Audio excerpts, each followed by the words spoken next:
Well, Mikel, in terms of result and performance, was that a really tough night for your team?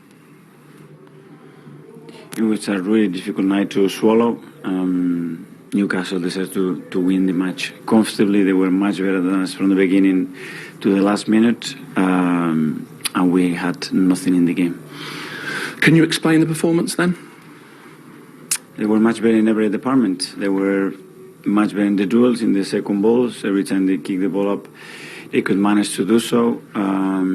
We were poor with the ball. We didn't defend the restarts of players, set piece in the way we have to do. We had nothing in the game.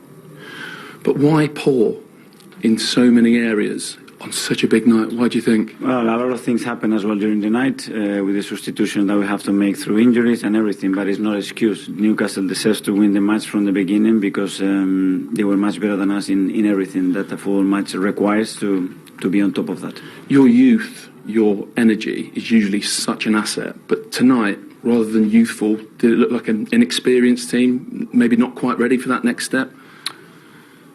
That's what we have to think about, but it's true that we could not cope tonight with the game that we have to play here. Were you worried immediately in that match? Did it just not look right almost straight away? Yeah. And we tried to change some things, and it didn't make it better. And we had some moments where we looked a little bit better, and the start of the second half was a tiny bit better, and we understood better what we had to do. But then the execution was so poor. The goals that we gave it away were extremely poor, and nothing. They deserve to win the match. Yeah, you said both goals were poor. Does the first goal sum it up, really, coming from a foul throw? We know that's where it starts. Yeah. What have you said to your players in there? What I'm saying here, that is extremely disappointed that Newcastle were 10 times better than us and fully deserves the match, and the performance is just nowhere near the level that we have to play. We want to play in the Champions League. Are you shocked by it? You seem almost stunned by what you've seen. I am incredibly disappointed. I don't know if the word is a stunt. Obviously, when you see the team that we have at the moment,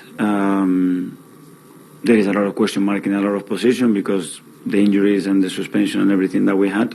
But again, it's not an excuse. Today we're at the races. Yeah. How many players out there were not 100%? It's not about 100%. I think everybody, when he jumps on the pitch, cannot use the excuse to do anything else. And it's the players that we have. We have been playing like that in the last few weeks and trying to get through that. Players want to be on the pitch, which is the merit as well that you have to, the credit you have to give to the players. But today we weren't good enough. Worst performance of the season? I don't know. It's obviously a very painful one. Yeah. When you won at Villa mid-March, 6 points clear of Spurs, it has been more erratic, the form since then. Why do you think that is? Well, a lot of happened to the squad as well with the amount of injuries that we picked and the changes that we have to make. But still, it was in our hands. Today is not in our hands. We have to beat Everton and we have to wait for Norwich to beat the Spurs, and that's what we have to wait now. Yeah. Do you still feel like there is a tiny chance? There's always a chance in football, and you have to be there just in case that chance appears. Thanks for your time.